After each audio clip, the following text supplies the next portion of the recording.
সাত সকালে বড়বাজারে নাখোদা মসজিদের কাছে বহুতলের মধ্যে প্লাস্টিক গোডাউনে আগুন। ঘিঞ্জি এলাকা হওয়ায় দ্রুত ছড়িয়ে পড়েছে আগুন। ঘটনাস্থলে পৌঁছে গিয়েছে দমকলের 10টি ইঞ্জিন। যুদ্ধকালীন তৎপরতায় আগুন নিয়ন্ত্রণের কাজ চলছে। এলাকায় বহুতল আবাসনগুলি থেকে বাসিন্দাদের নিরাপদ দূরত্বে নিয়ে যাওয়া হয়েছে। ঘটনাস্থলে এসে পৌঁছেছেন দমকল মন্ত্রী সুজিত বোস এবং মেয়র ফিরহাদ হাকিম।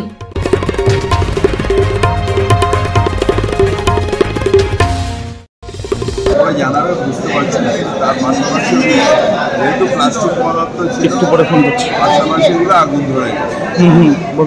আমি ধন্যবাদ জানাই আমাদের কাউন্সিলর মহেশ শর্মা এবং পাড়ার সবাই আমরা যারা রয়েছে তারা প্রথমে উদ্যোগ নিয়ে দৌড়ে এসছে, তারপরে দমকল এসছে। পাশাপাশি বাড়িগুলোর মধ্যে আগুনটা ছড়িয়ে গেছিলো, যেহেতু লীলাটা অনেক বড় ছিল, ধ্বংস লীলাটা অনেক বড় ছিল, সেই ধ্বংসলীলা বড় তাদের সরিয়ে নিয়ে যাওয়া হয়েছে। এখন আমরা পৌরসভার তরফ থেকে তাদের থাকা খাওয়ার ব্যবস্থা করতে হবে এবং আস্তে আস্তে এটা কজ অফ ফায়ার দেখার পরে ওরা সেই মতন কেস স্টার্ট করবে। কজ অফ ফায়ার আমরা প্রধানত এখন মানুষগুলোকে রাখা, এখানে ফরেন্সিক হয়ে যাওয়ার পরে কর্পোরেশনের তরফ থেকে জায়গাটাকে পরিষ্কার করা এবং তারপরে রিহ্যাবিলিটেশন করা, এই কাজটা আমরা করব এবং যা পদ্ধতি আছে সেই পদ্ধতি সব জায়গায় যা হয় সেই পদ্ধতি মেনেই এটা করা। আপনার কাউন্সিলর বিজেপির বিরুদ্ধে অভিযোগ করেছেন যে এখানে ইললিগাল হয়েছে শুধুমাত্র বিজেপির জন্য, আপনার কাউন্সিলরের বক্তব্য ছিল।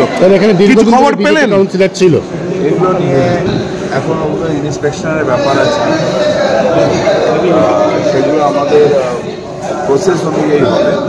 বেশিরভাগ ও লোকাল আছে, ও যতটা বলতে পারবে আমি ততটা বলতে পারবো, কিন্তু আমার কাজ হচ্ছে কর্পোরেশনের তরফ থেকে তাড়াতাড়ি মানুষগুলোকে রিহ্যাবিলিটেশন করে দেওয়া, তাদের এখন যাতে অসুবিধা না হয় দেখা, প্রসেস যেটা কর্পোরেশনের আছে সেই অনুযায়ী আমরা কাজ করি। বিজেপি প্রার্থী তাপস রায় এসেছিলেন, তাপস রায় এসে বললেন যে সবাই দায়ী এখানকার, এবং তাকে সাংসদ দায়ী, পুরসভা দায়ী, সবাই দায়ী, এবং তাকে গো ব্যাক স্লোগান বলা হলো, ধাওয়া করা হলো বিজেপি কর্মী। কাউন্সিলর তো জলও ছুঁড়ে মারলেন।